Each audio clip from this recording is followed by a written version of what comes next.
Susan C. Young is the author of a book with a fairly lengthy title.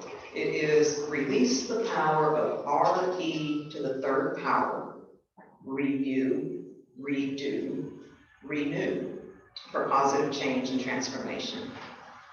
And she wrote the following on her website. She said, "You are the author of your own life story.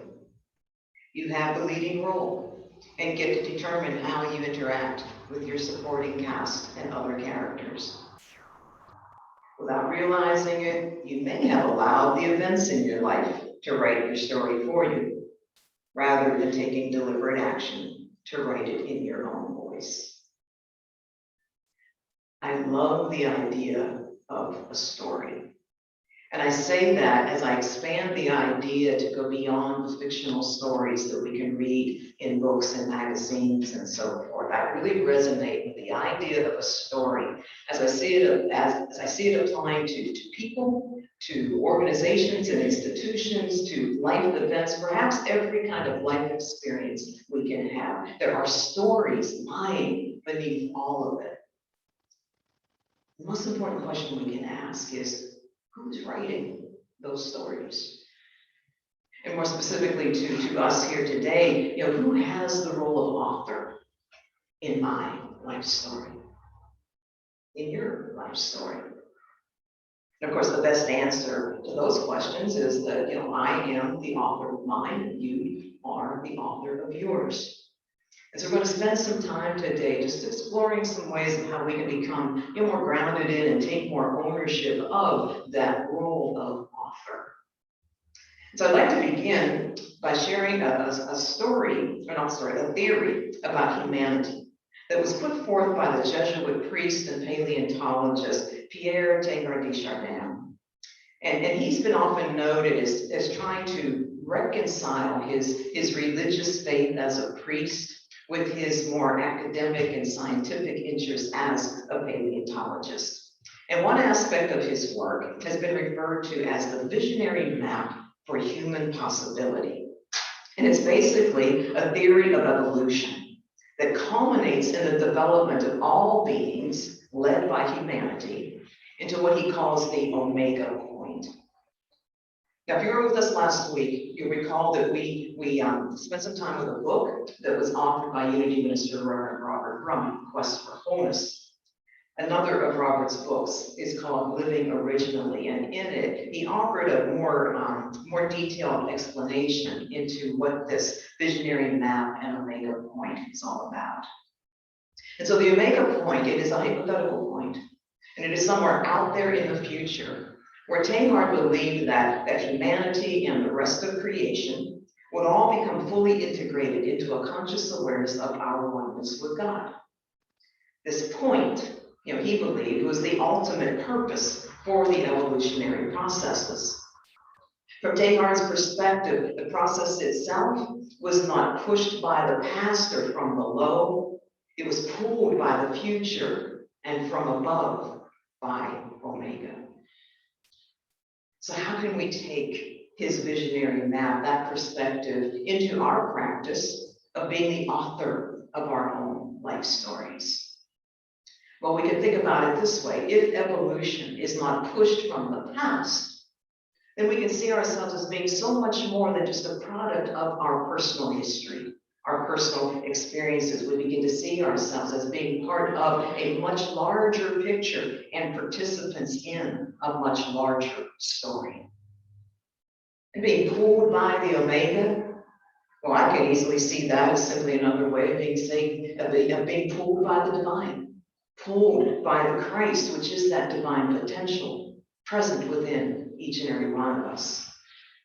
So as we think about writing our stories, which is done by the way we are living our lives, Robert offered, in this practice, I live my life as if I, a personality, am a character in a story being written by my divine potential, my own Omega self. I then live my life with the premise that my future Omega self has written an autobiography in which I, the personality, am the lead character. Most of us, I would say, identify more often with being the lead character. But as we continue our process of growth and spiritual awakenings, our experiencing life as we know it, our identity continues to shift more and more to that of the author. And the goal is to evolve into a way of being where we are both creating and experiencing life as we know it, when we're living much more consciously, where we're able to see that we are indeed a part of this much larger thing, something so much larger than ourselves, and yet our story, our individual story, is an essential part of that larger story. So what can we do to help us move closer and closer to writing our stories more from our awakened self? Well, one of the first things we can do is consider shifting the narrative of our life. And this is something that I saw at least being possible in two different ways. And the first is we can shift from living too much in the past, or wishing that we could rewrite some of the pages and the chapters of our life stories that might not have been all that enjoyable. And that shift occurs when we let go of any notion that those events, good, bad, or ugly, are writing our stories. The circumstances are taking the pen to the paper to define and describe who we are. Instead, we take ownership of all of our stories to date and see if there are any that we are ignoring or wishing we could change, seeing them from a more positive perspective. Because you see, the chapters in our lives, they're not always going to be neat and clean and tidy. They're not always going to give us the ending we were looking for. But there's always a nugget or two. And sometimes, oftentimes, it's buried deep down in the muck and the mire, but it is there, and it is a catalyst for our growth. That growth that is forward and upward, as Tamar described. The second aspect that I saw in the shift of the narrative is to shift into a more positive and future-focused way of asking questions.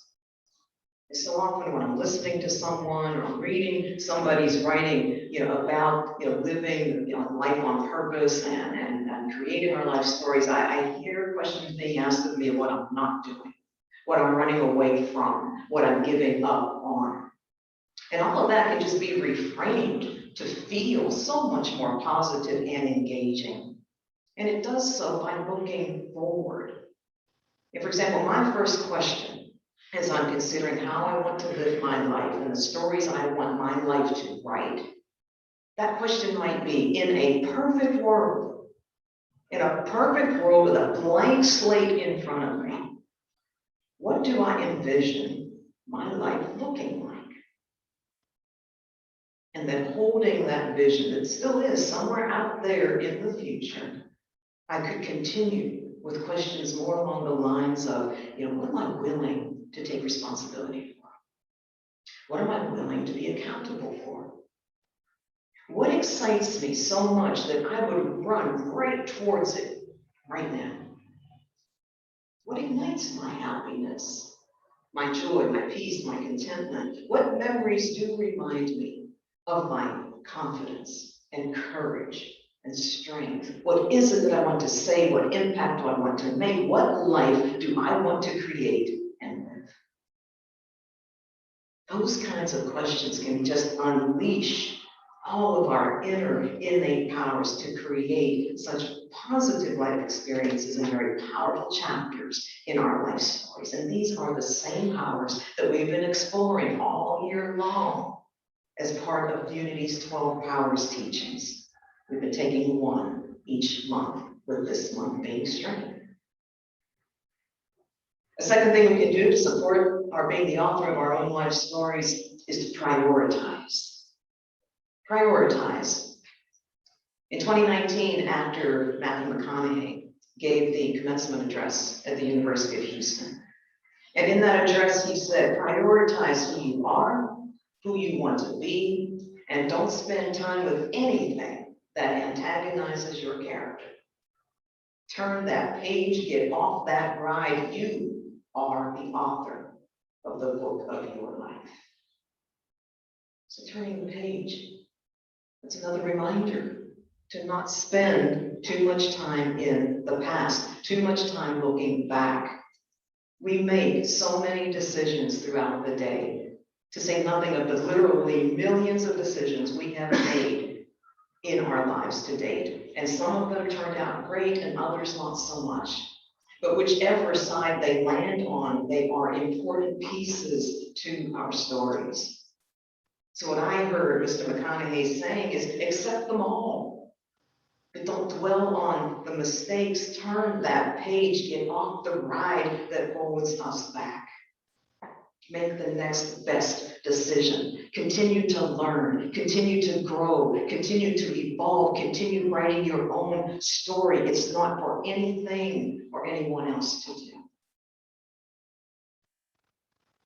So far, we've been looking at shifting our narrative and prioritizing who we are and who we wish to be. And once we do that, well, then how can we stay there? How can we maintain that space? I was reading an article about living life on purpose, and the author's name was Mary Wise, and she offered a possible answer to that question. And it's all about control. It's all about control. She said we need to create a toolbox which will help us now control the narrative of our lives, and therefore of our life stories. And the control she wrote about pertained to how we react and how we relate to the various life experiences we have. And the first tool that she offered was our imagination. Our imagination. She told a story from when she was a young girl. She was only 6 years old. She'd been out running errands with her mother. And when they got home, she reached out to open the aluminum door that would enter into their home. And as she did, she felt this sharp pinch in the palm of her hand. And she looked down at it and she saw that there was a little tiny puncture wound there and something like shiny just underneath the surface, and she assumed it was a piece of glass. But she didn't say anything. She didn't do anything. She just decided to leave it alone. Now with that decision, she said a narrative began to grow in her head. And she told the reader that at that time in her life, life was pretty confusing. Home life was somewhat tumultuous at times, and so she needed some fiction. And she writes, I decided I was a sort of superhero. And this tiny fleck of glass, it was an implant from aliens. And my purpose on Earth was to gather information and transmit it back to far-off worlds. It didn't matter what happened. It didn't matter if things didn't make sense. My mission was to gather information, so everything was fine. Now she admits that even at 6 years of age, she knew she was making all that up. But when she needed to believe it, she would, and she felt better. Now that's quite a story. A tad far-fetched maybe, but still doesn't mean that even as adults, we can't use that very same process of imagination in ways that support us when we need it. And even, and especially so, if it's the story we've imagined and it doesn't come true. But think about something you imagined for yourself. Well, maybe it's had something to do with a career or a friendship or a committed relationship or a goal of some kind. But imagine something that you have imagined for yourself that didn't turn out the way you imagined it would. A couple of months ago, I was getting my hair cut, and my stylist told me about an Alaskan vacation that she was just about to embark upon just a couple of days later. She described to me everything she was going to do, every place she was going to visit, things that she would see and experience. She had it all. It was just right there, and she was so excited.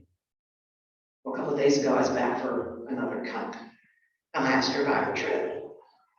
And she explained it to me in 2 words. She said, it blew.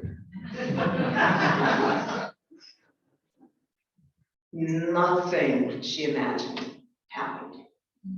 It rained, stormed the entire time she was there. The small plane that her cousin owns and was going to fly her all over the place, tour her all over that Alaskan territory, was grounded. Storms and clouds and fog blocked every view of every mountain she just had to believe was there because she saw nothing. She didn't see any of the natural scenery that Alaska is so known for. She spent most of her time sitting in her cousin's home and visiting with family. Not everything she had imagined experiencing, but an opportunity for things she had not imagined. They had so much wonderful quality time. They ate in a lot and therefore cooked and created wonderful meals together. They played games and laughed for hours on end. There was bonding and connecting with family that doesn't see each other as much as they would with them. So there's an importance in not giving up on our imagination just because things didn't go the way we planned. Because here's what can still result. And we can end up trying new things. We can end up finding new levels of creativity. We can remember our priorities. We can still go after our dreams, or perhaps in that process really find out what our real dreams are. So hold on to your imagination. It's a very important purpose. It has a very important purpose. And it will typically have something very positive to add to your story. Tool number 2 is choice. Choice is what helps us make mindful use of all of the tools that are at our disposal. And to me, if mindful living means anything, it means that nothing in our lives is predestined. Nothing in our lives is predestined. Going back to Teilhard, he believed that the human and spiritual evolutionary processes were purely voluntary. They were voluntary. Now, if we believe that, then the light really shines on the importance of our power of choice. Choice underlies every life experience we have. So when we choose mindfully, we're choosing more from that omega self in us in writing our own story. We're aware of our true purpose, as opposed to reacting unconsciously based on habit or conditioning or what someone else says and then writes about us. Other people. Leads us right into tool number 3, which is active listening. We may be the only author of our story, but we're certainly not the only character in our story. And if we're going to be successful in controlling the narrative of our own story, then we need some skills to help us navigate all the interactions we have with all the other characters. And that's especially true when we and they don't have the same opinions, don't share the same perspectives and beliefs and life philosophies and even realities. Many of you are likely aware of the tool of active listening. If not, it's a technique where you listen quietly as someone tells you what they want to say, and you listen quietly until they are done speaking. When they are done sharing their thoughts, their ideas, their concerns, whatever it might be, there is no interruption, there is no cross-talking, there is just listening. Our prayer chaplains train to use this technique when they listen to you, when you are speaking your request for prayer to them. They just listen. They don't interrupt you. They don't start formulating words of prayer in their heads while you're still speaking to them. They listen. And if there is any doubt in their mind when you are done as to what it was they heard you say, or they think they heard you say, they will reflect back to you what they heard, just to be sure that the words they do then begin to speak align with what your desire for prayer is. So it's the same with any kind of interaction we have with other people. Active listening takes us off autopilot and puts us back in control and back in a mindful presence. And autopilot can look any number of ways, just depends on the person. For some, autopilot, that default reaction right there in the moment might be to only think and see the worst about someone or about something. For someone else, it might be autopilot is to just have the most negative image of themselves they can imagine. For many, it's just simply those knee-jerk emotional reactions that come out before we can stop them. So we can practice active listening on ourselves. Listen to the words that come out of our mouths. Pay attention to the thoughts that come to mind, the feelings that arise when we are in our various relationships with others. Just become aware, and then make those mindful, conscious choices as to how we want our narrative, our story to read. How it is we really want to create and live our lives. In this present moment,